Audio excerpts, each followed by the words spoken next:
ബിസ്മില്ലാഹിർ റഹ്മാനിർ റഹീം. അള്ളാഹു മനുഷ്യനെ ദുനിയാവിലും ആഖിറത്തിലും ഉന്നതനാക്കാൻ ശ്രമിക്കുകയാണ് പരിശുദ്ധ ഖുർആനിലൂടെ. അപ്പൊ അത്തരം കാര്യങ്ങളിൽ ശക്തമായ നിർദ്ദേശങ്ങളുമായി ഖുർആൻ ഇടപെടുന്ന ചില ആയത്തുകളാണ് ഇന്ന് നമ്മൾ ഇൻഷാ അല്ലാഹ് പരിശോധിക്കുക, പഠിക്കുക. അള്ളാഹു നമുക്ക് ബർക്കത്ത് നൽകുമാറാവട്ടെ. റബ്ബ് നമ്മുടെ അറിവ് നാഫിയാക്കി തരുമാറാവട്ടെ. നമ്മെ സംബന്ധിച്ചിടത്തോളം നമ്മുടെ നാവ് മറ്റുള്ളവന് ഉപദ്രവമാകുന്ന അവസ്ഥയാണെങ്കിൽ നമുക്ക് മുസ്ലിം എന്ന് പറയില്ല എന്നതാണ് നമ്മുടെ മതം നമുക്ക് പഠിപ്പിച്ചത്. നമ്മുടെ നാവ് കൊണ്ട് മറ്റൊരാൾക്ക് ഉപദ്രവം ഉണ്ടെങ്കിൽ നമ്മൾ മുസ്ലിം അല്ല. അപ്പൊ നമ്മളത് ശ്രദ്ധിക്കണമല്ലോ. മറ്റൊരാളെ വേദനിപ്പിക്കുന്നത് നമ്മുടെ നാവിന്റെ മൂർച്ച കൊണ്ടാവരുത് എന്നത് നമ്മൾ നിർബന്ധമായും ശ്രദ്ധിക്കേണ്ട കാര്യമാണ്. വലിയ വലിയ ഉന്നതരായ ആളുകളെ പാഠം പഠിപ്പിച്ച ഖുർആന്റെ ഒരു ആയത്താണ്, അല്ലെങ്കിൽ ആയത്തുകളാണ് നമ്മൾ ഇന്ന് ഇൻഷാ അല്ലാഹ് സംസാരിക്കുന്നത്. ഉന്നതരായ സ്വഹാബി പ്രമുഖരെ പോലും ചിന്തിപ്പിച്ച, അവരെ സംസ്കരിച്ച, അവരുടെ ദുശീലങ്ങളെ തേച്ച് മാച്ച് കളഞ്ഞ ഖുർആനിന്റെ ഇടപെടലാണ് സൂറത്തുൽ ഹുജറാത്തിന്റെ ഏതാനും ചില ആയത്തുകൾ, 3 ആയത്തുകളാണ് ഇൻഷാ അല്ലാഹ് നമ്മൾ സംസാരിക്കുക. أعوذ بالله من الشيطان الرجيم.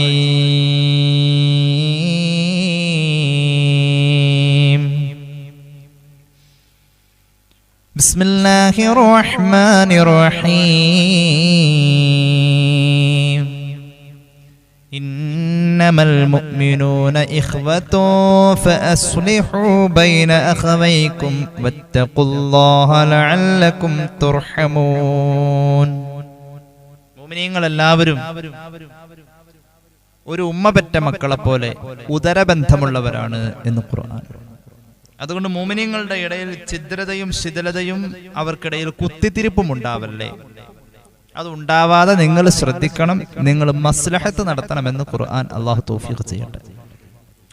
അള്ളാഹുവിന്റെ കാരുണ്യം നിങ്ങൾക്ക് കിട്ടുമെന്നും ഖുർആൻ. അപ്പൊ ഒരു ഐക്യബോധം ഇവിടെ വിഭാവനം ചെയ്തു. ഐക്യത്തിന് വിള്ളലുണ്ടാക്കുന്ന കാര്യങ്ങൾ ഇനി നമ്മുടെ നാവിലൂടെ വരാം. നമുക്ക് നമ്മുടെ കൂടപ്പിറപ്പായ നമ്മുടെ സഹോദരനോട് എതിർപ്പ് വരാൻ, ആ എതിർപ്പ് പ്രകടിപ്പിക്കുന്ന രീതികൾ, അങ്ങനെ അവനെ ശത്രുവായി കാണാം, നമ്മുടെ ഇടയിൽ ഭിന്നത വരാം. അത് പാടില്ല എന്ന് ആദ്യം പറഞ്ഞിട്ട് ഇനി അത് വരാൻ സാധ്യതയുള്ള മേഖലകളെ മുഴുവനും ഖുർആൻ പ്രഹരിക്കുകയാണ്. സ്വഹാബികളെ പലരെയും ഈ ആയത്ത് വ്യക്തിപരമായി ഇടപെട്ട് അവരെ നേരെയാക്കിയിട്ടുണ്ട്. കാരണം അതുവരെ അവർക്ക് അറിയാത്ത കാര്യങ്ങൾ പഠിപ്പിക്കലായിരുന്നു അതിലൂടെ ലക്ഷ്യമിട്ടത്. അവരന്ന് പഠിച്ചത് പ്രാവർത്തികമാക്കി.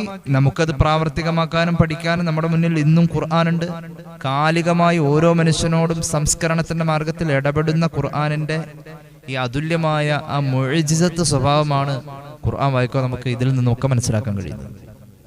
അടുത്ത ആയത്ത് കേട്ടോ. ബിസ്മില്ലാഹിർ റഹ്മാനിർ റഹീം. يا أيها الذين آمنوا لا يسخر قوم من قوم عسى أن يكونوا خيرا منهم ولا نساء من نساء عسى أن يكن خيرا منهن ولا تلمزوا أنفسكم ولا تنابزوا بالألقاب بئس الاسم الفسوق بعد الإيمان ومن لم يتب فأولئك هم الظالمون.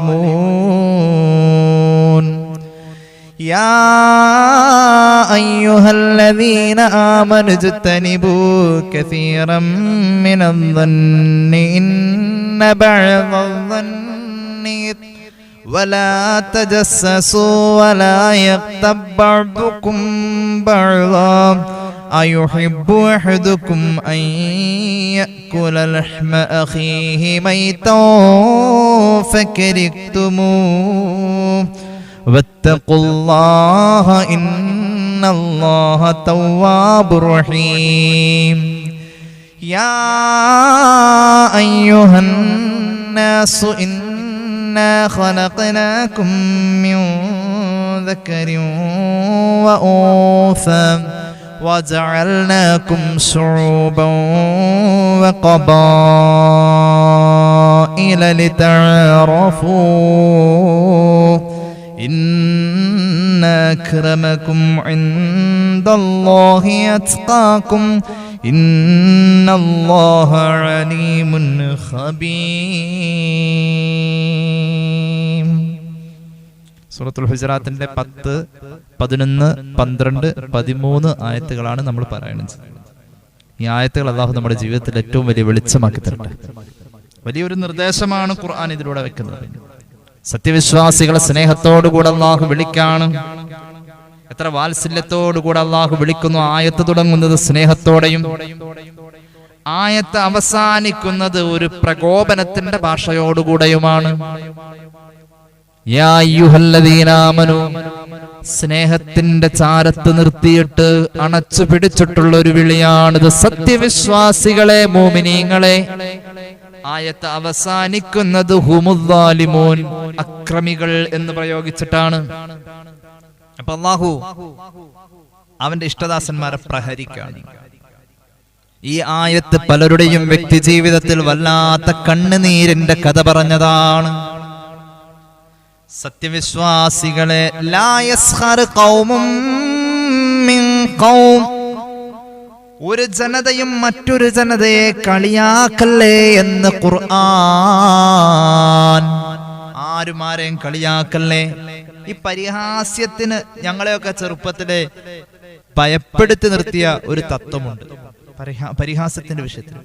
ഇപ്പൊ ഉദാഹരണം, ഒരാൾ സംസാരിക്കുമ്പോൾ വിക്കലുണ്ടെങ്കിൽ, വിക്കാന്ന് പറഞ്ഞാൽ മനസ്സിലായില്ലേ, വിക്കി സംസാരിക്കാം. അത് അനുകരിക്കാൻ എളുപ്പമുണ്ട്. മറ്റൊരാൾക്ക് വിക്കലില്ലാത്ത ഒരു നോർമലി മനുഷ്യന് വിക്കലുള്ള ഒരാളെ അനുകരിക്കാൻ എളുപ്പമുണ്ട്. അവനെ പരിഹസിച്ചുകൊണ്ട് നമ്മളിതുപോലെ വിക്കി പറഞ്ഞു കഴിഞ്ഞാൽ, വിക്കലോടുകൂടെ പറഞ്ഞ, എന്റെയൊക്കെ ഉമ്മ ഉപദേശിച്ച് എനിക്ക് ഓർമ്മയുണ്ട്, നമുക്കത് സംഭവിക്കുമെന്ന്. അവര് നാടൻ വർത്താനം പറഞ്ഞതാ, അതിലൊരു നന്മയുണ്ട് ആ വർത്താനത്തിൽ. ആരും പരിഹസിക്കില്ല എന്ന ഒരു മെസ്സേജ് അതിലുണ്ട്. ഒരു അംഗവൈകല്യത്തെ അനുകരിച്ചാൽ അത് നമുക്കുണ്ടാവാന്ന്. ശരിയാടോ ആ പറഞ്ഞത്? അത് നാട്ടിൻ പുറത്തുകാരായ സാധാരണക്കാരായ മോമിനീങ്ങൾ അള്ളാഹുവിനോടുള്ള ഭയപ്പാട് കൊണ്ട് അവരുടെ സങ്കല്പമായി കൊണ്ടു നടന്ന ആ തത്വം അത് അടിസ്ഥാനമുള്ളതാണെന്ന് ഖുർആൻ. എവിടെ?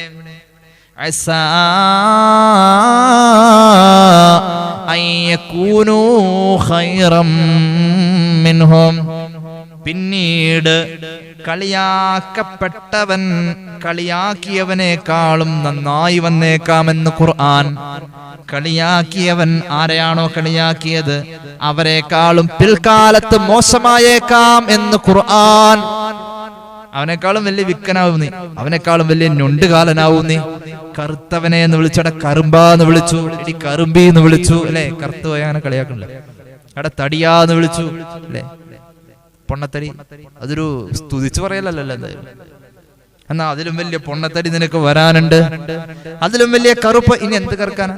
എടോ, ഒരിത്തിരി ചൂട് വെള്ളം നിന്റെ ശരീരത്തിൽ ചാടിയാൽ പോകുന്ന സൗന്ദര്യമല്ലേ നിനക്കുള്ളൂ അല്ലേ പെങ്ങളെ? അങ്ങനല്ലേ? മുഖത്ത് കല വന്നു പോയാൽ, വൃത്തികേടായാൽ, ചുണ്ടുകൾ ചുവന്നതാണെങ്കിൽ അതൊന്ന് കറുപ്പ് വന്നാൽ എന്തിനു കൊള്ളാം? അള്ളാഹു സൃഷ്ടിച്ചപ്പോൾ ചോപ്പാണെങ്കിൽ ആ ചോപ്പിനൊരു ഭംഗിയുണ്ട്. നീ നിന്റെ ആക്ഷേപവാക്കുകൾ പറഞ്ഞ് അത് നഷ്ടപ്പെടുത്തില്ല. നിന്റെ മക്കളിൽ അതൊരു പക്ഷെ നിനക്ക് സങ്കടമായി വന്നേക്കാം, തലമുറയ്ക്കായിരിക്കും അടുത്ത് വരുന്നത്. അങ്ങനെയുണ്ട്. എന്റെ ഉസ്താദ് ദർസിൽ പറഞ്ഞൊരു കഥ എനിക്ക് ഓർമ്മയുണ്ട്. അവരൊക്കെ പഠിക്കുന്ന അന്നത്തെ കാലത്ത്, ഞാൻ ജനിച്ചിട്ടൊന്നുമില്ലെന്ന്, അവരുടെ കൂട്ടത്തില് സംസാരത്തില് വിക്കലുള്ള ഒരാളുണ്ടായിരുന്നത്രേ. അയാളെ കളിയാക്കി എല്ലാ ദിവസവും ആ കൂട്ടത്തിൽപ്പെട്ട മറ്റൊരു വിക്കലില്ലാത്ത ഒരു സാധാരണ ഒരു വിദ്യാർത്ഥി പരിഹസിക്കും. അവൻ പറയുന്ന പോലെ അനുകരിച്ച് വിക്കി സംസാരിച്ച് പരിഹസിക്കും. കുറച്ചു ദിവസം കഴിഞ്ഞപ്പോ അവൻ നാട്ടിപ്പോയി. യഥാർത്ഥത്തിൽ ശാരീരികമായി വിക്കൽ എന്ന് പറയുന്ന വൈകല്യമുള്ള സഹോദരൻ നാട്ടിപ്പോയപ്പോഴും ഈ പരിഹസിച്ച് പറഞ്ഞവൻ വർത്താനം പറയുമ്പോ ആ വിക്കല് തന്നെയാ. അപ്പൊ ചോദിച്ചു, അവൻ നാട്ടിപ്പോയുടെ, ഇനിയെങ്കിലും നിനക്ക് ആ പരിഹാസം നിർത്തിക്കൂടെ എന്ന് വെച്ചു. പറയാണ്, എടോ എനിക്ക് കഴിയുന്നില്ല, എനിക്കിപ്പോ ഇങ്ങനെ പറയാൻ പറ്റുന്നു എന്ന്. ഇതൊരു അനുഭവം എന്റെ ഗുരുനാഥൻ എന്നോട് പറഞ്ഞതാണ്. അള്ളാഹു അവിടുത്തെ ദറജ ഏറ്റി കൊടുക്കട്ടെ. അള്ളാഹു അവിടത്തേക്ക് ആഫിയത്തും ദീർഘായുസ്സും കൊടുക്കട്ടെ. ആമീൻ. അപ്പൊ ഇതൊക്കെ നമ്മുടെ കൺമുന്നിൽ കാണാം. ഖുർആൻ പറയുന്നു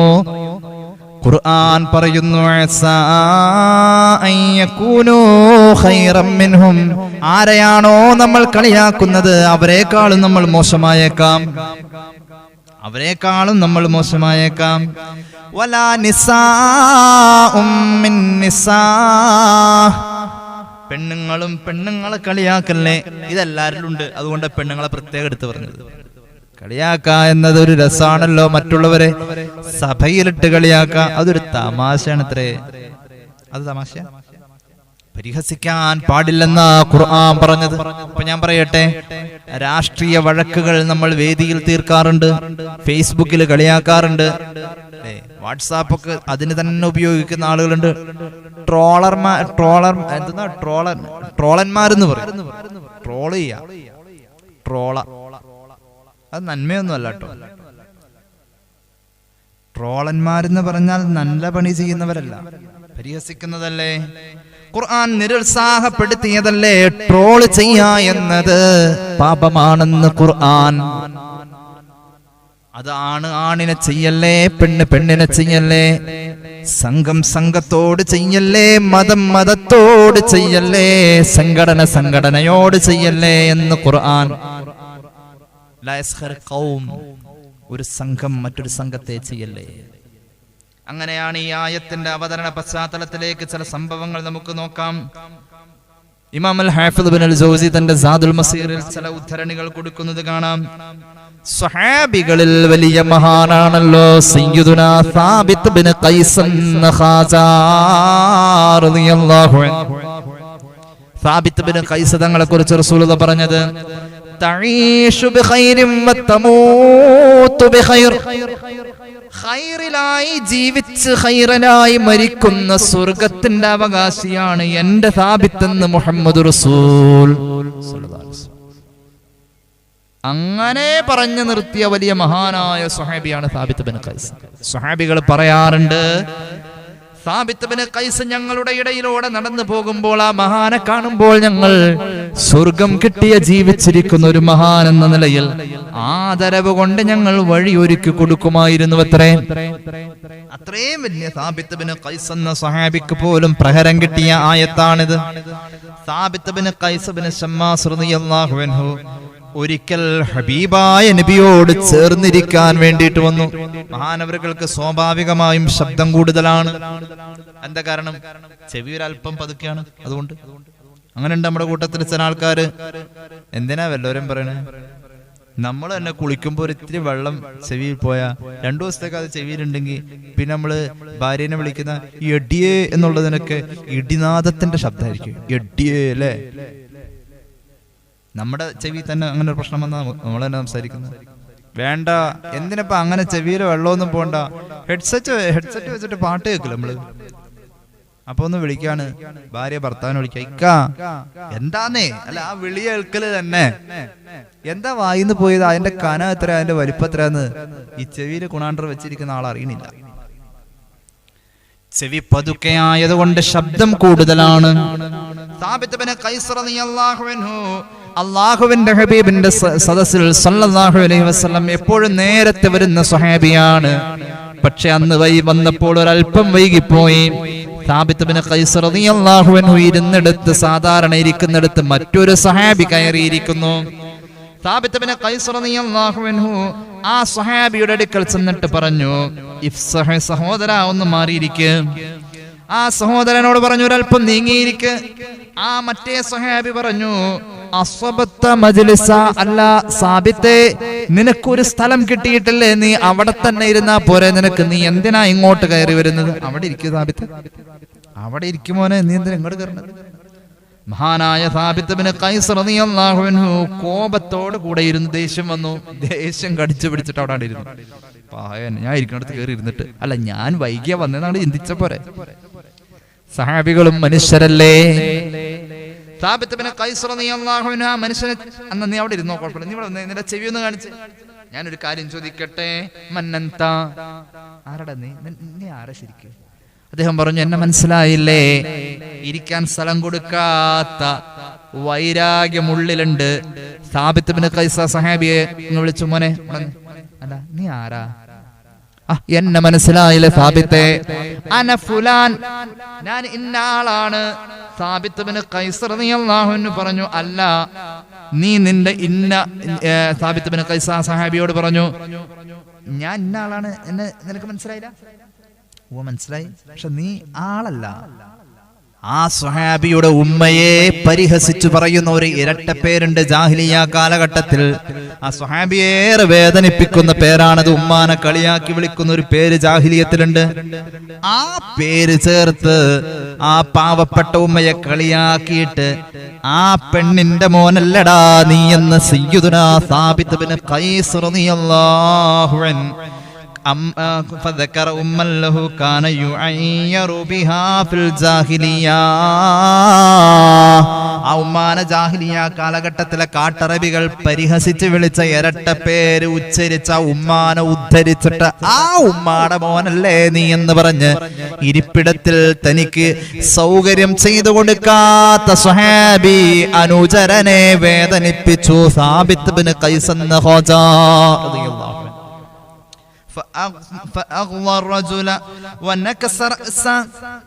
അല്ലാഹുവിന്റെ ഹബീബ് സല്ലല്ലാഹു അലൈഹി വസല്ലം തങ്ങളുടെ പവിത്രമായ സദസ്സിൽ നടന്ന ഈ വേദനാജനകമായ സംഭവം, ആ സ്വഹാബിയെ ഏറെ വേദനിപ്പിച്ച സംഭവം, സങ്കടം കൊണ്ട് തല താഴ്ത്തി പിടിച്ചു. ഞാൻ ചോദിക്കുന്നില്ല സാബിത്തിനോട്. ആ സ്വഹാബിയെ ആ സ്വഹാബിക്ക് ഉത്തരം മുട്ടിപ്പോയി എന്ന് ഒന്നും തിരിച്ചു പറയാനില്ല. എന്റെ ഉമ്മാൻ അങ്ങനെ കളിയാക്കല്ലേ, എന്റെ ഉമ്മാനെ ചേർത്ത് എന്നെ കളിയാക്കി പറഞ്ഞല്ലോ. ഉത്തരം മുട്ടി മഹാനവറുകൾ തല കുനിച്ചു പിടിച്ചിരിക്കുമ്പോഴാണ് ആകാശത്തിന്റെ നായകൻ മഹാനായ സയ്യിദുനാ ജിബ്രീൽ 600 ചിറക് കൊണ്ട് ആകാശത്തിലൂടെ പറന്നുയർന്നു വരുന്ന നായകൻ സയ്യിദുനാ ജിബ്രീൽ അലൈഹിസ്സലാം സൂറത്തുൽ ഹുജറാത്തിന്റെ ആയത്തുകളുമായി പറന്നിറങ്ങുകയാണ് ഇലാ ഹദ്റത്തി റസൂലില്ലാഹി സ്വല്ലല്ലാഹു അലൈഹി വസല്ലം തങ്ങളുടെ ഹദ്റത്തിലേക്ക് വരാണ്. ആയത്തുകൾ ഓതി കൊടുക്കാം. ലാ യസ്ഖറു ഖൗമും മിൻ ഖൗം. എൻ്റെ സഹോദരങ്ങളെ സഹോദരിമാരെ, മുസ്ഹഫ് എടുക്കാം. സൂറത്തുൽ ഹുജറാത്തിന്റെ 10, 11, 12, 13 ആയത്തുകളൊന്ന് ഒരു പ്രാവശ്യമെങ്കിലും ഒന്ന് വായിച്ചു നോക്കാം, ഓതി നോക്കാം. അല്ലാഹു തൗഫീഖ് ചെയ്യട്ടെ. ഇത്രയും തുടർച്ചയായ ഒരു ചർച്ച നാവിന്റെ വിഷയത്തിൽ പറഞ്ഞിട്ടുള്ള ഒരേ ഒരു ഗ്രന്ഥം അത് ഖുർആൻ മാത്രമാണ്. ഒരേ ഒരു പ്രത്യയശാസ്ത്രം അത് ഇസ്ലാം മാത്രമാണ്. സാബിത്ത് ഇബ്നു ഖൈസ് റളിയല്ലാഹു അൻഹു ഇരിക്കുന്ന സദസ്സിൽ വഹി വരാം. ലാ യസ്ഖർ ഖൗമും മിൻ ഖൗം. ഒരാളും മറ്റൊരാളെ കളിയാക്കല്ലേ. ഈ ആയത്തിൽ തുടങ്ങുന്നത് സ്നേഹത്തോടെ വിളിച്ചിട്ടാണ്. യാ അയ്യുഹല്ലദീന ആമനൂ ലാ യസ്ഖർ ഖൗമും മിൻ ഖൗം. ഓ പ്രിയമുള്ള മുഅ്മിനീങ്ങളെ, സ്നേഹത്തോടെ കൂടെ വിളിക്കണം. ഒരാളും മറ്റൊരാളെ കളിയാക്കല്ലേ, ഒരു ജനതയും മറ്റൊരു ജനതയെ ആക്ഷേപിക്കല്ലേ. ഇങ്ങനെയാ ഈ ആയത്തിന്റെ പശ്ചാത്തലം എന്ന് മഹാന്മാർ പറയുന്നുണ്ട്. എന്നാൽ മറ്റൊരു അഭിപ്രായം, ഈ ആയത്തിറങ്ങാനുള്ള കാരണം മറ്റൊരു സംഭവം കൂടി ഉദ്ധരിക്കുന്നുണ്ട് ഇതിന്റെ ചേർന്ന്. തമീം ഗോത്രത്തിലെ ഒരു നിവേദക സംഘം മഹാനായ റസൂൽ കരീം സല്ലല്ലാഹു അലൈഹി വസല്ലം തങ്ങളുടെ അടുക്കൽ വന്നു. അപ്പോണ്ട് അവിടുത്തെ സ്വഹാബികളിലെ ഫഖീറന്മാരായ സ്വഹാബികൾ ഇട്ടിരിക്കുന്ന വസ്ത്രം പണ്ടത്തെ ഏതോ ഉപ്പുപ്പന്മാരിട്ടിരുന്ന ആ സ്റ്റൈലുള്ള മുഷിഞ്ഞ വസ്ത്രം പഴയതുമാണ്, മുഷിഞ്ഞതുമാണ്. അതുപോലെ ട്രെൻഡി ആയിട്ടുള്ള വസ്ത്രമല്ല, എന്തോ പഴഞ്ചൻ മോഡൽ വസ്ത്രം അതിട്ടിരിക്കുക. അപ്പോ ഈ തമീം ഗോത്രത്തിൽ നിന്ന് വന്ന ആ മിടുക്കന്മാരായ സന്ദർശകർക്ക് ഒരു പരിഹാസ്യം തോന്നി.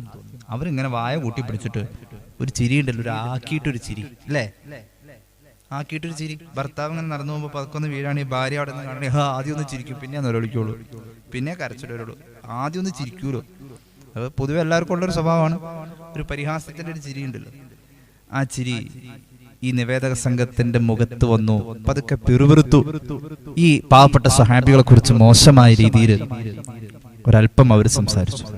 അപ്പോഴാണ് അവരുടെ രഹസ്യ സംഭാഷണത്തെ പൊളിച്ചടക്കിക്കൊണ്ട് പരിശുദ്ധ ഖുർആനിന്റെ പ്രഹരമിറങ്ങുന്നത്.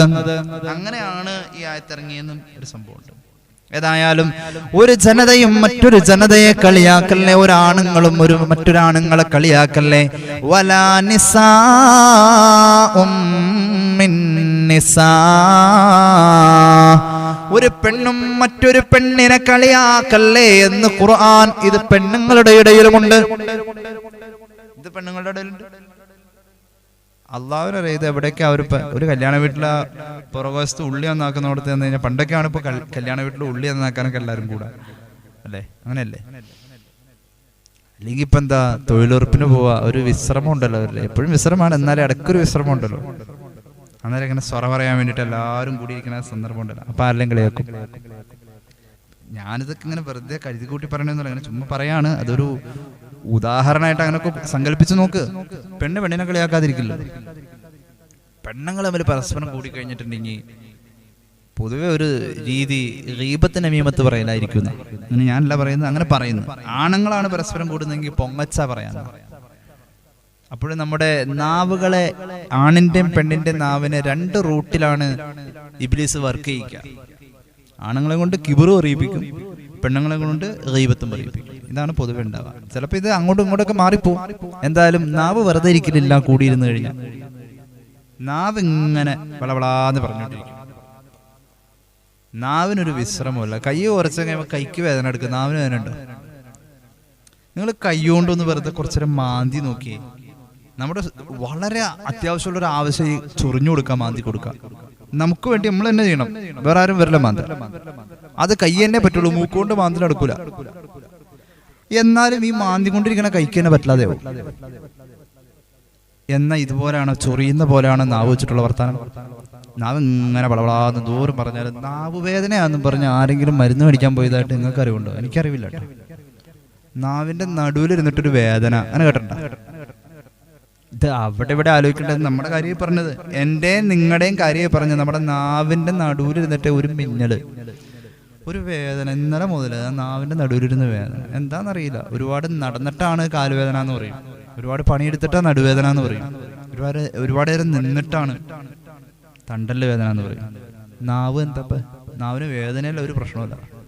മൂപ്പര് ഇങ്ങനെ ആ ചോപ്പൊട്ടും കളയാതെ ആ ജനിച്ച അന്ന് മുതലുള്ള അതേ പ്രസരിപ്പില്. കൈയൊക്കെ കുറച്ച് കഴിയുമ്പോൾ നമ്മുടെ കൈയിന്റെ ഭംഗിയൊക്കെ അങ്ങോട്ട് പോകും. വയസ്സായ ആളുടെ കൈയും വയസ്സായ കുഞ്ഞു കുട്ടികളുടെ കൈയും തമ്മിൽ മൃദുലതയിൽ വ്യത്യാസമുണ്ട്, നാവിലും വല്ല മാറ്റമുണ്ടോ? നാവ് അങ്ങനെ ഒട്ടും പ്രായമല്ല, ആരോഗ്യത്തിനും കുറവില്ല. പഴയ കാലത്തെ മനുഷ്യന്മാര് ഇപ്പൊ നമ്മള് കണ്ടേണ്ടി ഇരുന്നോടത്തുനിന്ന് എണീക്കാൻ കുറച്ച് പാടാ, കൈവച്ചെന്തെങ്കിലും എടുക്കാൻ നടന്നു പോകാൻ സ്പീഡ് കുറയും. എന്നാ നാവിന് ഒരു എന്താ പറയാ,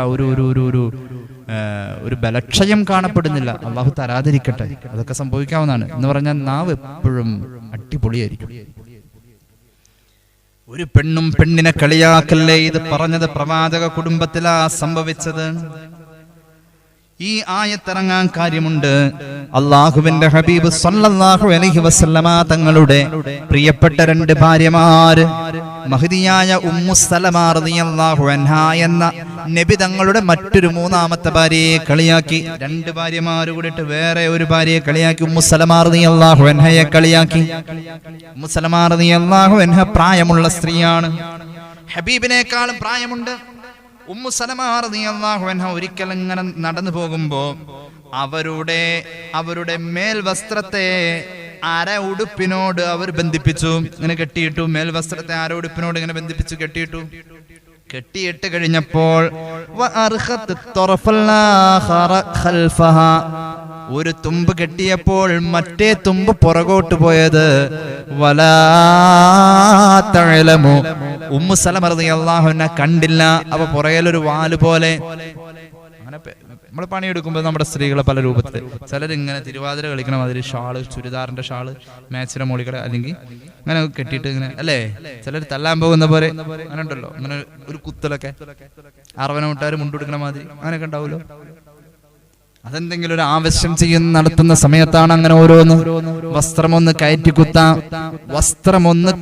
കുത്താം. അവർക്ക് കാണിക്കാന്നല്ല പറഞ്ഞത്, അവരുടെ സ്വകാര്യ മേഖലയിൽ ഉമ്മു സലമ റളിയല്ലാഹു അൻഹ ഒരു സൗകര്യാർത്ഥം മേൽവസ്ത്രത്തെ അരഉടുപ്പിനോട് ഒരു ഭാഗം ഒന്ന് കെട്ടിയപ്പോൾ മറ്റേ ഭാഗം ഒന്ന് തൂങ്ങിക്കിടക്കുന്നു. അപ്പോൾ ഹബീബായ പ്രവാചകന്റെ 2 പത്നിമാരുണ്ടല്ലോ, അത് കണ്ട് ചിരിച്ചുപോയി. ഒരാളാക്കി ചിരിക്കാൻ ഏറ്റവും കൂടുതൽ പെട്ടെന്ന് വഴങ്ങുന്നത് പെണ്ണുങ്ങൾക്കാണ്. ഇങ്ങനെ ഒരു കാണിക്കലുണ്ട് അല്ലേ? അവരങ്ങ് ചിരിച്ചുപോയി. എന്നിട്ട് ഒരാൾ പറഞ്ഞു,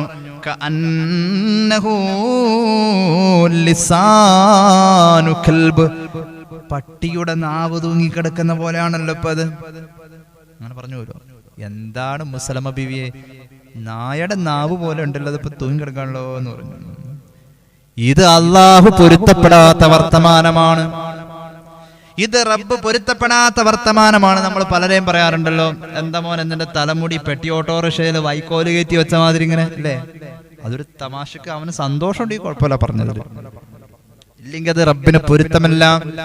അങ്ങനെ പലരെയും കാണിച്ച് പറയാറുണ്ടല്ലോ, ആ മൊയിലാരുടെ വയറിരിക്കണ്ട, അത് നിറച്ച് ഇൽമ അല്ലേ? അങ്ങനെ പറയാ. ഓരോരുത്തരുടെയും ശരീരത്തിന്റെ രൂപം. ആ കാക്കയുടെ പൊക്കം കണ്ട, ആ പുള്ളിക്കാരൻ പട്ടാളത്തിൽ ചെന്നിട്ട് പൊക്കം കൂടുതലാന്ന് പറഞ്ഞ് പട്ടാളത്തിൽ നിന്ന് പുറത്താക്കിയെന്നാ പറയാ. കണ്ട, ഉരുണ്ട് ചക്കക്കൂര് പോണ മാതിരി പോണണ്ട, പൊക്കോലാഞ്ഞിട്ട് ഉരുണ്ടുരുണ്ട് പോണ.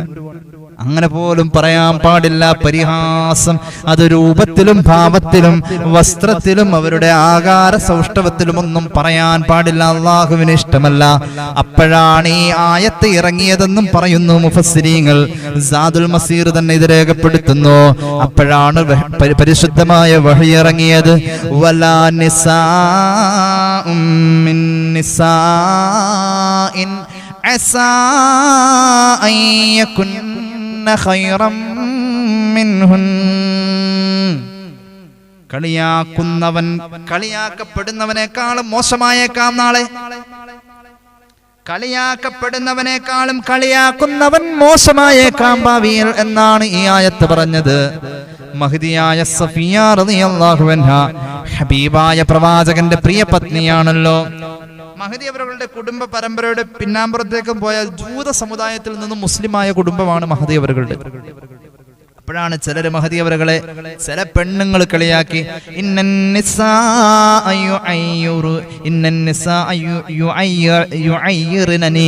നബിയുടെ അടുക്കൽ വന്നിട്ട് സല്ലല്ലാഹു അലൈഹി വസല്ലം പരാതി പറഞ്ഞു, നബിയെ സല്ലല്ലാഹു അലൈഹി വസല്ലം പെണ്ണുങ്ങൾ എന്നെ കളിയാക്കി പറയുന്നു, നബിയെ എന്താണ് സഫിയ മോളെ നിനക്ക് പ്രശ്നം?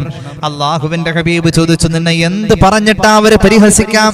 മഹദി അവர்கள் പറഞ്ഞു, യാ യഹൂദിയത്ത ബിന്ത് യഹൂദൈനി, 2 ജൂതന്മാരുടെ വാപ്പയും ഉമ്മയും ജൂതരാ, അവരുടെ മകളായ ജൂതപ്പെണ്ണേ എന്നെ വിളിച്ചിട്ടുണ്ട് നബിയെ. അങ്ങനെ പോലും എന്നെ പറഞ്ഞിട്ടുണ്ട്. അങ്ങനെ പറഞ്ഞോ നിന്നെ?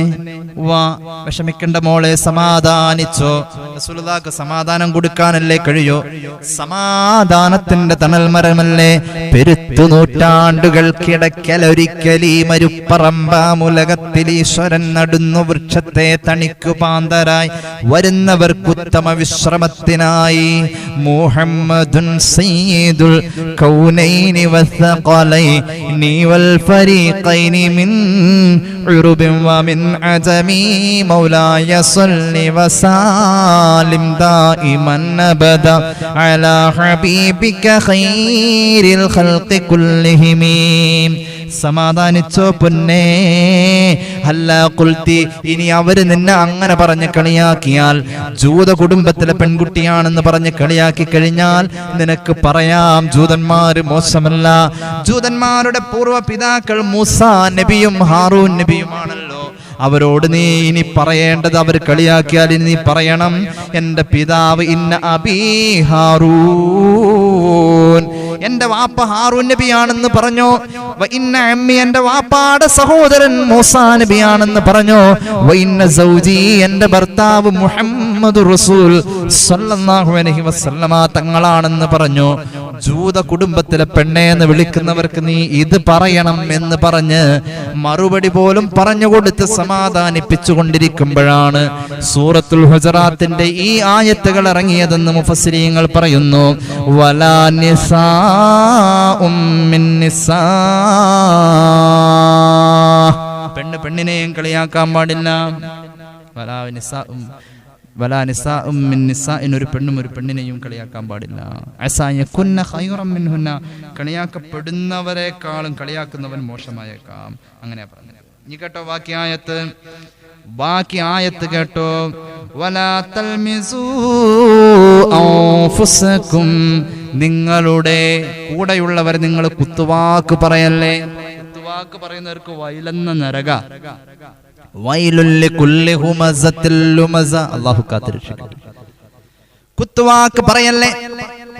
വലാ തൽമിസൂ അൻഫുസകും, നിങ്ങൾ ലുമസ പറയല്ലേ, കുത്തുവാക്ക് അല്ലേ. കല്യാണ വീട്ടിൽ കയ്യെഴുകാൻ ചെന്ന് നിൽക്കുമ്പോഴാണ് മറ്റേ ആളെ കാണും, എന്നിട്ട് അങ്ങനെ ഇപ്പുറത്ത് പറയും അപ്പുറത്ത് കൊള്ളിക്കും അല്ലേ. അങ്ങനെ ഒരു പ്രയോഗം ഉണ്ട്, നമുക്ക് ചെയ്യാൻ പാടില്ല. കുത്തുവാക്ക് പറയല്ലേ, ആക്കി പറയല്ലേ. വലാ തൽമിസൂ അൻഫുസകും വലാ തനാബസൂ ബിൽ അൽഖാബ്, ഇരട്ട പേര് വിളിച്ച് സംബോധന ചെയ്യല്ലേ. ആണ്ട് ചിലർക്ക് വാപ്പായും ഉമ്മായും ഇടാത്ത നാട്ടുകാരിട്ടൊരു പേരുണ്ടാവും, മൂപ്പർക്ക് വലിയ താല്പര്യമൊന്നുമില്ല കേൾക്കണം. ഇരട്ട പേര് വിളിക്കല്ലേ എന്ന് ഖുർആൻ, വട്ടപ്പേര് വിളിക്കല്ലേ എന്ന് ഖുർആൻ. പിന്നെയോ അള്ളാഹുവിന്റെ ഖുർആൻ പറയുന്നു, ബിഅ്സൽ ഇസ്മുൽ ഫുസൂഖ് ബഅദൽ ഈമാൻ, കുറച്ച് ഈമാൻ ഉണ്ടാക്കി വെച്ചിട്ട് ഇത്തരം നാമങ്ങൾ ഉദ്ധരിച്ച് അത് നശിപ്പിച്ച് കളയല്ലേ. വമൻ ലം യതുബ്, ഇങ്ങനെയൊക്കെ നമ്മുടെ നാവിൽ മറ്റുള്ളവരെ വേദനിപ്പിക്കുന്നത് സംഭവിച്ചിട്ടുണ്ടെങ്കിൽ പോയി പൊരുത്തം ചോദിച്ച് തൗബ ചെയ്തില്ല എങ്കിൽ, അവരെ കൊണ്ട് പൊരുത്തപ്പെടിച്ചിട്ട് തൗബ ചെയ്തില്ല എങ്കിൽ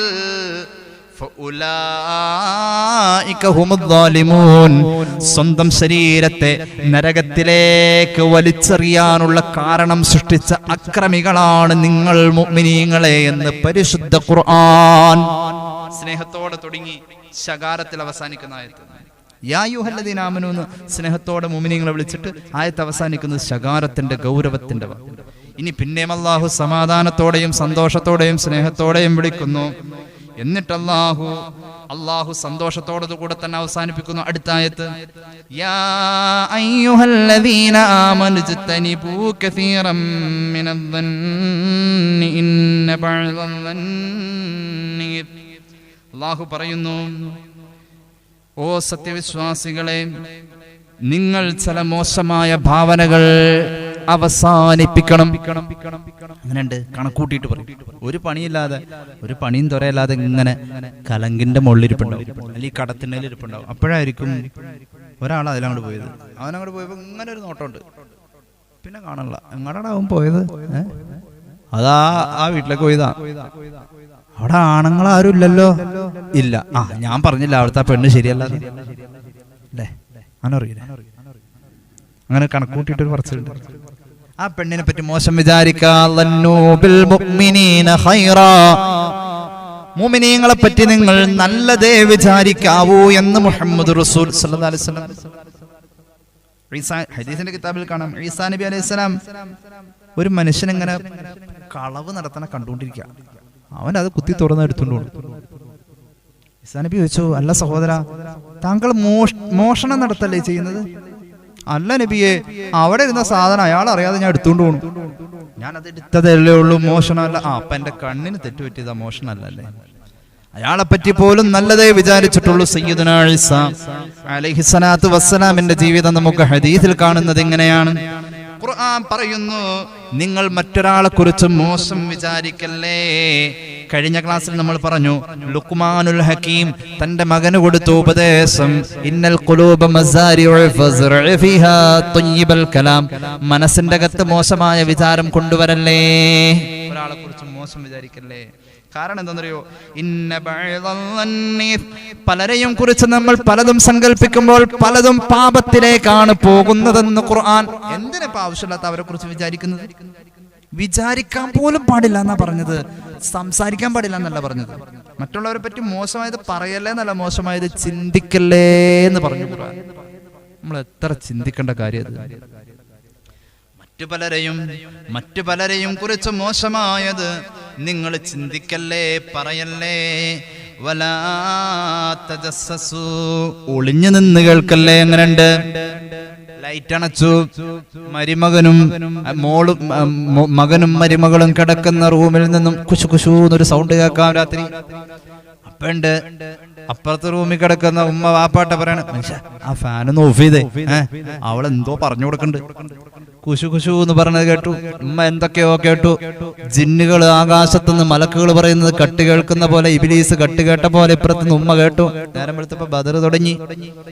ഒരാൾ മറ്റൊരാളോട് പറയുന്നത് നിങ്ങൾ ഒളിഞ്ഞു നിന്ന് കേൾക്കല്ലേ. നിങ്ങൾ ചിലത് കേൾക്കേണ്ടവരും കേട്ടോ. ഇപ്പൊ അനാവശ്യമായ ചില ഫോൺ കോളുകളൊക്കെ ചിലരെ പറ്റിച്ച് ചെയ്യാറുണ്ട്. അതൊക്കെ ചിലപ്പോൾ കോൾ റെക്കോർഡിംഗ് ഒക്കെ വരും. നിങ്ങൾ ഒളിഞ്ഞിരുന്നു കൊണ്ട് മറ്റുള്ളവന്റെ രഹസ്യം ചുഴിഞ്ഞറിയാൻ ശ്രമിക്കല്ലേ. അള്ളാഹുവിന്റെ ഖുർആൻ പറയുന്നു, ചിലരുടെ ഗീബത്ത്, അയാൾ സദസ്സിലില്ലാത്ത സമയത്ത് അയാളെ കുറിച്ച് ഗീബത്ത് പറയല്ലേ. നമുക്ക് വിശദമായിട്ട് പിന്നീട് പറയാനുള്ള കാര്യങ്ങളാണിത്. ഗീബത്ത് പറയല്ലേ. അയുഹിബ്ബു അഹദുക്കും അയകുല ലഹ്മ അഖീഹി മൈതാ ഫകരിഹ്തുമൂ. അതായത് നീ ആരുടെ ഗീബത്ത് പറയുന്നുവോ അയാളുടെ മയ്യത്ത് നിന്റെ മുന്നിൽ കൊണ്ടുവന്ന് വെച്ചാൽ ആ മയ്യത്തങ്ങ് ജീർണിച്ച ശരീരമാണ് എങ്കിൽ മണം വന്നുകൊണ്ടിരിക്കുന്ന, ദുർഗന്ധമമിക്കുന്ന ആ മരിച്ച ശരീരം, ആ മയ്യത്തിന്റെ ചീഞ്ഞളിഞ്ഞ മാംസങ്ങൾ മുറിച്ചെടുത്ത് നിന്നോട് തിന്നണം എന്ന് പറഞ്ഞാൽ നിനക്ക് തിന്നാൻ കഴിയുമോ? അത്ര കണ്ട് മ്ലേച്ഛമായ പ്രവർത്തനമാണ് ജീവിച്ചിരിക്കുന്ന ഒരാളുടെ പച്ചമാംസം കഴിക്കുക എന്ന ഗീബത്ത് പറയലിന്റെ പരിഗണന. ഇത് നിന്റെ നിലവാരം കളയുന്ന പ്രവർത്തനമാണെന്ന് ഖുർആൻ. വത്തഖുല്ലാഹ ഇന്നല്ലാഹ തവ്വാബുർ റഹീം. ഞാൻ വിശദീകരിക്കുന്നില്ല, സമയം എങ്ങനെ കൂടിക്കൊണ്ടിരിക്കുകയാണ്. അടുത്ത ആയത്ത് കേട്ടോ. അടുത്ത ആയത്ത് നമ്മുടെ ജീവിതത്തിന് നിലവാരമുണ്ടാക്കി തരുന്ന, നമ്മുടെ നാവ് കൊണ്ടുവരുന്ന പാപങ്ങളെ കർശന കണിശിത ഭാഷയിൽ നിയന്ത്രിക്കുന്ന ആയത്തുകളിൽ സൂറത്തുൽ ഹുജറാത്തിന്റെ അടുത്ത ആയത്ത് കേട്ടോ. ഹബീബായ പ്രവാചകൻ സല്ലല്ലാഹു അലൈഹി വസല്ലമ തങ്ങൾ, മഹാനായ സ്വഹാബി, ഒരു സ്വഹാബി വഫാത്തായപ്പോൾ ആദഹു റസൂലുള്ളാഹി സല്ലല്ലാഹു അലൈഹി വസല്ലം, ആ സ്വഹാബിക്ക് രോഗം കൂടിയ നേരത്തെ റസൂലുള്ളാഹി സന്ദർശിക്കാൻ വേണ്ടി ചെന്നു. പിന്നെയോ സന്ദർശനം കഴിഞ്ഞ അല്പം കഴിഞ്ഞപ്പോൾ സ്വഹാബി മരിച്ചു. സ്വഹാബിയുടെ വീട്ടിലേക്ക് മരണാനന്തര നിബിതങ്ങൾ ചെന്നു കഴിഞ്ഞിട്ടോ ആ സ്വഹാബി ഒരു നീഗ്രോയാണ്. ആ സ്വഹാബി ഒരു കറുത്തവനാണ്. സ്വഹാബികളുടെ കൂട്ടത്തിൽ വലിയ റാങ്കുള്ള ആളൊന്നുമല്ല. ഒരു കറുത്ത വംശജനായ സ്വഹാബിയുടെ മയ്യത്ത് കുളിപ്പിക്കൽ ഞാൻ ചെയ്തോളാം എന്ന് മുഹമ്മദ് റസൂൽ സല്ലല്ലാഹു അലൈഹി വസല്ലം മയ്യത്ത് കുളിപ്പിക്കാൻ അവിടെ നിന്ന് നേതൃത്വം കൊടുത്തു. എന്തൊരു ഭാഗ്യമുള്ള സ്വഹാബിയാണത്. കുളിപ്പിച്ചു വന്ന മയ്യത്തിന്റെ കഫൻ പുടവ ഞാൻ ഒറ്റയ്ക്ക് പൊതിഞ്ഞുകൊള്ളാം. റസൂലുള്ളാഹി സ്വഹാബിയെ കഫൻ ചെയ്തു. ഖബറിലേക്ക് ഇറക്കി വെക്കാൻ അവിടുത്തെ ശറഫാക്കപ്പെട്ട ശരീരം അങ്ങ് ഇറങ്ങിച്ചെന്നു. ആ സ്വഹാബിയെ മറവ് ചെയ്യാനും നേതൃത്വം മുഹമ്മദ് റസൂൽ സല്ലല്ലാഹു അലൈഹി വസല്ലം. ആ സ്വഹാബി ഉണ്ടല്ലോ, അദ്ദേഹം ഒരു അടിമയാണ്. ആ സ്വഹാബി ഒരു നീഗ്രോയാണ്. ആ സ്വഹാബിയെ മറവും ചെയ്തു.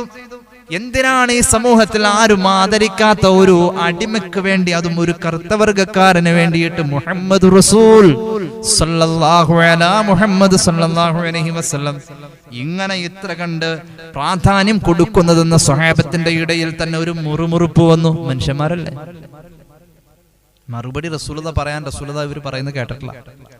ഫനസലൽ അമീൻ മലക്ക് ജിബ്രീൽ അലൈഹിസ്സലാം ഇറങ്ങി വന്നുകൊണ്ട് സൂറത്തുൽ ഹുജറാത്തിന്റെ ഇനി നമ്മൾ ഓതാനുള്ള ആയത്ത് ഓതിക്കൊടുത്തു എന്ന് ഇമാം അൽ ഹാഫിദ് ഇബ്നുൽ ജൗസി സാദുൽ മസീറിൽ രേഖപ്പെടുത്തുകയാണ്. അതാണ് ഒരു കാരണം. ഇനി ഓതാൻ പോകുന്ന ആയത്ത് ആ കാരണമല്ല, വേറൊരു കാരണവും കൂടി പറയുന്നുണ്ട്. മക്കം ഫത്തഹിന്റെ അന്ന് ഒരുപാട് സ്വഹാബികൾ പുതുതായി ഇസ്ലാമിൽ മക്കയിൽ വെച്ച് കലിമ ചൊല്ലിക്കൂടിയവരുണ്ട്. അതിൽപ്പെട്ട ഒരാളാണ് മഹാനായ അബൂ സുഫിയാൻ റളിയല്ലാഹു അൻഹു. സ്വഹാബിയാണ് അബൂ സുഫിയാൻ റളിയല്ലാഹു അൻഹു. അബൂ സുഫിയാന്റെ മകളെ റസൂലുള്ളാഹി സ്വല്ലല്ലാഹു അലൈഹി വസല്ലം തങ്ങൾ വിവാഹം കഴിച്ചിട്ടുണ്ട് ജാഹിലിയത്തിൽ. അബൂ സുഫിയാന്റെ ജഹാലത്തിന്റെ കാലഘട്ടത്തിൽ മകളെ വിവാഹം കഴിച്ചു കൊടുത്തിട്ടുണ്ട്. കാരണം അത്രയും നല്ല വ്യക്തിത്വമാണ് മുഹമ്മദ് റസൂൽ സല്ലല്ലാഹു അലൈഹി വസല്ലം. അബൂ സുഫിയാൻ അങ്ങനെ മുസ്ലിമായ ആളാണ്. ഒരുപാട് പേരങ്ങനെ മുസ്ലിമായിട്ടുണ്ട്. മഹാനായ ഇക്രിമ മുസ്ലിമായത് അങ്ങനെയാണ്. ഒരുപാട് സ്വഹാബികൾ അങ്ങനെ മുസ്ലിമായിട്ടുണ്ട്. മക്കം ഫത്തഹിന്റെ അന്ന് സ്വഹാബത്ത് ആനന്ദ നിർഭരരായി പരിശുദ്ധ കഅബ ശരീഫിന്റെ മുന്നിലേക്ക് പാഞ്ഞു വരുമ്പോൾ കഅബ ശരീഫിന്റെ മനോഹരമായ കെട്ടുകൾക്ക് മുകളിലേക്ക് കയറി ചെന്ന് നിന്നുകൊണ്ട് കഅബയുടെ പടവുകൾക്ക് മുകളിൽ നിന്നുകൊണ്ട് ബാങ്ക് വിളിച്ചുകൊണ്ട് ലോകത്തെ ഏറ്റവും വലിയ മനുഷ്യാവകാശ സമ്മേളനം നടക്കുകയാണ്. കഅബയുടെ മുന്നിൽ മക്കം ഫതഹിന്റെ ആ ആരവങ്ങളും ആഘോഷങ്ങളും കൊടുമ്പിരി കൊണ്ട് നിൽക്കുമ്പോൾ ഹബീബായ പ്രവാചകൻ സല്ലല്ലാഹു അലൈഹി വസല്ലം തങ്ങൾ മഹാനായ ബിലാൽ ഇബ്നു റബാഹ് റളിയല്ലാഹു അൻഹു എന്ന സ്വഹാബികളിൽ കറുത്തവനാണ്, നീഗ്രോ വംശജൻ എന്ന് പറയാൻ കഴിയുന്ന സ്വഹാബിയാണ് മഹാനായ ബിലാൽ റളിയല്ലാഹു അൻഹു. സ്വർഗ്ഗത്തിൽ എന്റെ തൊട്ടു മുന്നിലാ ഞാൻ ബിലാലിന്റെ കാൽ പെരുമാറ്റ ശബ്ദം കേട്ടതെന്ന് മുഹമ്മദ് റസൂൽ സല്ലല്ലാഹു അലൈഹി മുഹമ്മദ് സല്ലല്ലാഹു അലൈഹി വസല്ലം ആ മഹാനായ സ്വഹാബിയെ വാങ്ക് വിളിക്കാൻ വേണ്ടിയിട്ട് മുകളിലേക്ക് കയറ്റി. അത് മഹാനായ സ്വഹാബി ബിലാൽ ഇബ്നു റബാഹ് റളിയല്ലാഹു അൻഹു കഅബയുടെ മുകളിൽ നിന്ന് വാങ്ക് വിളിച്ചു. ആ സമയത്ത് അത്താബ് ഇബ്നു അസീദ് പറഞ്ഞു, അൽഹംദുലില്ലാഹില്ലദീ ഖബല അസീദൻ ഖബലൽ യൗം അൽഹംദുലില്ലാഹില്ലദീ ഖബല അസീദൻ ഖബലൽ യൗം. ഈ ഒരു കാഴ്ച കാണുന്നതിന് മുന്നേ എന്നെ മരിപ്പിക്കാതിരുന്ന അല്ലാ നിനക്കാണ് സ്തുതി. എനിക്കിത് കാണാൻ കഴിഞ്ഞല്ലോ, സന്തോഷം തോന്നി. മഹാനായ അൽഹംദുലില്ലാഹില്ലദീ ഖബല അസീദൻ ഖബലൽ യൗം, ഇന്നത്തെ ദിവസത്തിന് മുന്നേ നിഷേധിയായ എന്റെ വാപ്പയുടെ റൂഹ് പിടിച്ച അല്ലാ നിനക്ക് സ്തുതി ഞാൻ പറയുന്നു എന്ന് മഹാനായ അത്താബ് ഇബ്നു അസീദ് റളിയല്ലാഹു അൻഹു പറഞ്ഞു. സഹാബിയാണ്. അതായത് ഈ സ്വഹാബിയുടെ പിതാവ് അസീദ് ഹബീബായ നബിയെ കൊണ്ട് ഈ സ്വഹാബി വിശ്വസിക്കുന്നതിന് തടസ്സം നിന്ന ആളാണ്. ഏറ്റവും വലിയ വർഗബോധമുള്ള, വംശബോധമുള്ള, വർഗീയത ഉള്ള ഒരു മനുഷ്യനായിരുന്നു അസീദ് പ്രവാചകനെതിരായിരുന്നു സല്ലല്ലാഹു അലൈഹി വസല്ലം. അസീദ് ഈ കാഴ്ച കാണാനുണ്ടായില്ലല്ലോ, എനിക്കിത് കാണാൻ കഴിഞ്ഞല്ലോ, അൽഹംദുലില്ലാഹ്. മഹാനായ സ്വഹാബി അല്ലാഹുവിന് സ്തുതി പറഞ്ഞപ്പോൾ മറ്റൊരു സ്വഹാബി പറഞ്ഞത്, ഹബീബായ പ്രവാചകൻ സല്ലല്ലാഹു അലൈഹി വസല്ലം തങ്ങൾക്ക് വാങ്ക് വിളിക്കാൻ ഈ കറുത്ത കാക്കയെ എവിടെ നിന്ന് കിട്ടി? പറന്നു നടക്കുന്ന കാക്കയുണ്ടല്ലോ, ഈ കറുത്തവൻ എവിടെ നിന്ന് കിട്ടിയെന്ന് ചോദിച്ചു. അങ്ങനെ പറഞ്ഞു, ഇൻ യക്റഹില്ലാഹു ശൈഅൻ യുഗയ്യിറുഹു. എന്നിട്ട് അയാൾ ഇങ്ങനെയും കൂടി പറഞ്ഞു, അള്ളാഹ്ക്ക് ഇഷ്ടമല്ലാത്തതിനെ കാണാൻ കോലമില്ലാത്ത രീതിയിലാണ് പടയ്ക്കാന്നും പറഞ്ഞു. ബിലാൽ ഇബ്നു റബാഹ് റളിയല്ലാഹു അൻഹുവിനെ പറ്റി അയാൾ പറഞ്ഞു, വിവരമെല്ലാം എനിക്ക് പറയണേ, മുസ്ലിം ആയതേ ഉള്ളൂ. അള്ളാഹുവിന് ഇഷ്ടമല്ലാത്ത ആളുകളൊക്കെ കാണാൻ കോലമില്ലാത്ത രൂപത്തിൽ അള്ളാഹു പടയ്ക്കാന്ന് വിവരമില്ലാതെ അയാൾ പറഞ്ഞു. അപ്പോൾ മഹാനായ അബൂ സുഫിയാൻ പറഞ്ഞു, ഞാനൊന്നും പറയുന്നില്ല, ഫലാ അഖൂലു ശൈആ, ഞാനൊന്നും പറയണില്ല. കാരണം ഞാൻ ഇനി എന്തെങ്കിലും പറഞ്ഞു പോയാ അബൂ സുഫിയാന് വിവരമുണ്ട്. ഫഇന്നീ ഖുൽതു ശൈആ, ഞാൻ എന്തെങ്കിലും പറഞ്ഞു പോയാൽ ലതസ്ഹദന്ന അലയ്യ സമാ, എന്റെ മേൽ എനിക്കെതിരെ ആകാശം സാക്ഷി പറയും. ഞാൻ ചവിട്ടി നടക്കുന്ന ഈ ഭൂമി എന്നെ പറ്റി അള്ളാഹുവിന്റെ മുന്നിലെല്ലാം പറയും. ഈ ഭൂമി എന്നെ കുറിച്ച് അള്ളാഹുവിന്റെ മുന്നിൽ മോശമായി എനിക്കെതിരെ സാക്ഷി പറയും. ഞാനൊന്നും പറയണില്ലേ? അബൂ സുഫിയാന്റെ നിലപാടിതായിരുന്നു. അപ്പോഴാണ് പരിശുദ്ധ ഖുർആൻ സൂറത്തുൽ ഹുജറാത്തിന്റെ 13-ാമത്തെ ഇനി നമ്മൾ ഓതാൻ പോകുന്ന ആയത്ത് അവതരിക്കുന്നത്. അത് പറഞ്ഞുകൊണ്ട് ഞാൻ അവസാനിപ്പിക്കുന്നു. ബിസ്മില്ലാഹിർ റഹ്മാനിർ റഹീം. യാ അയ്യുഹൻ നാസ് ഇന്നാ ഖലഖനാകും മിൻ ദക്കരിൻ വഉൻസാ وجعلناكم شعوبا وقبائل لتعارفوا إن أكرمكم عند الله أتقاكم إن الله عليم خبير. ഓ മനുഷ്യരെ, ലോകത്തെ ഏറ്റവും വലിയ സമത്വ വിഭാവനത്തിന്റെ പ്രഖ്യാപനം നടക്കുന്നത് പരിശുദ്ധ ഖുർആനിന്റെ ആയത്തിലൂടെയാണ്. ജാതിയില്ല, മതമില്ല, വർഗമില്ല, വർണ്ണമില്ല, ദേശമില്ല, ഭാഷയില്ല, എല്ലാവരോടും കുബേര കുചേല വ്യത്യാസമില്ലാതെ, പണ്ഡിത പാമര വ്യത്യാസമില്ലാതെ മനുഷ്യരായി കാണുന്ന ലോകത്തെ ഏറ്റവും വലിയ പ്രത്യയശാസ്ത്രം പരിശുദ്ധ ഖുർആൻ. ഓ മനുഷ്യവർഗമേ, തീർച്ചയായും നിങ്ങളെ നാം പടച്ചിരിക്കുന്നത് ഒരാണിൽ നിന്നും ഒരു പെണ്ണിൽ നിന്നുമാണ്. വജഅൽനാകും ശുഉബൻ വഖബായില, നിങ്ങളെ നാം പല ഗോത്രങ്ങളും തട്ടുകളും കുടുംബങ്ങളും തറവാടുകളുമായി തിരിച്ചിരിക്കുന്നത്. ലിതആറഫു, നിങ്ങൾക്കൊരു മേൽവിലാസം ഉണ്ടാവാൻ വേണ്ടിയാണ്. എന്നാൽ അല്ലാഹുവിങ്കൽ പരിഗണിക്കപ്പെടുന്നത് ഇന്ന അക്രമക്കും ഇൻദല്ലാഹി അത്ഖാക്കും, നിങ്ങളിൽ ഏറ്റവും നിലവാരമുള്ളവൻ, നിങ്ങളിൽ ഏറ്റവും നല്ല മാന്യനായ മനുഷ്യൻ അള്ളാഹു പരിഗണിച്ചിരിക്കുന്നത് ഹൃദയത്തിൽ വിശുദ്ധിക്ക് കാത്തു സൂക്ഷിക്കുന്ന മനസ്സിന്റെ ശുദ്ധി, ഖൽബ് നന്നായവർ മാത്രമാണെന്ന് ഖുർആൻ സഹാബികളെ പോലും പാഠം പഠിപ്പിച്ച സംസ്കരണത്തിന്റെ വചനങ്ങളാണ് ഈ ആയത്ത്. നമ്മുടെ നാവ് കൊണ്ട് ചെയ്യുന്ന തെറ്റുകളിൽ നിന്ന് നമുക്കൊരു മോചനം ഉണ്ടാവാൻ ഈ ആയത്തൊന്ന് പതിവാക്കാം. സൂറത്തുൽ ഹുജറാത്തിന്റെ 10, 11, 12, 13 ഈ 4 ആയത്തുകൾ. അള്ളാഹു തൗഫീഖ് നൽകട്ടെ. ചുരുക്കി പറഞ്ഞാൽ അള്ളാഹു നമുക്ക് തന്ന നാവ് കൊണ്ട് അള്ളാഹുവിന്റെ ഹബീബ് സല്ലല്ലാഹു അലൈഹി വസല്ലമ തങ്ങൾ നമ്മെ പഠിപ്പിക്കുന്നു, നമുക്ക് അള്ളാഹു തന്ന നാവ് കൊണ്ട് ചെയ്യാൻ പറ്റുന്ന ഏറ്റവും വലിയ സ്വതഖയുണ്ടോ. ഇമാം ബുഖാരി, മുസ്ലിം അവിടുത്തെ സ്വഹീഹിൽ ഉദ്ധരിക്കുന്നത് കാണാം. ഹബീബായ നബി തങ്ങൾ പഠിപ്പിക്കുകയാണ്, നബി ഹുറൈറ റളിയല്ലാഹു അൻഹു ഖാല റസൂലുള്ളാഹി സ്വല്ലല്ലാഹു അലൈഹി വസല്ലം അൽ കലിമത്തു ത്വയ്യിബത്തു സ്വദഖ. നല്ല വർത്തമാനം അത് സ്വദഖയാണെന്ന് മുഹമ്മദ് റസൂൽ സല്ലല്ലാഹു അലൈഹി വസല്ലം. നല്ല വർത്തമാനം പറഞ്ഞാൽ അത് സ്വദഖയാണ്. ഇനി നിനക്ക് എവിടെയെങ്കിലും ഒന്ന് വർത്തമാനം പറയണമെന്ന് തോന്നിയാൽ വർത്തമാനം പറയുന്നോടത്ത് പറയാതിരുന്നാൽ അതും നല്ലതാണ്, പറഞ്ഞാലും നല്ലതാണെന്ന് വന്നാൽ പറയാതിരിക്കലാണ് നല്ലതെന്ന് മഹാന്മാർ പഠിപ്പിക്കുന്നു. النطق زين والسكوت سلامة فإذا نطقت فلا تكن مكاثرا ما إن ندمت على السكوت مرة ولقد ندمت على الكلام مرارا. സംസാരം എന്നത് ഒരു അലങ്കാരമാണ്, അനിവാര്യമുള്ള കാര്യമല്ലാതെ ഒരു അലങ്കാരമാണ്. പക്ഷെ സംസാരിക്കാതിരിക്കലാണ് സുരക്ഷിതത്വം. പിന്നെയോ നീ സംസാരിക്കേണ്ടി വന്നു കഴിഞ്ഞാൽ ഒരുപാട് പറയാതിരിക്കലാണ് ഏറ്റവും നല്ലത്.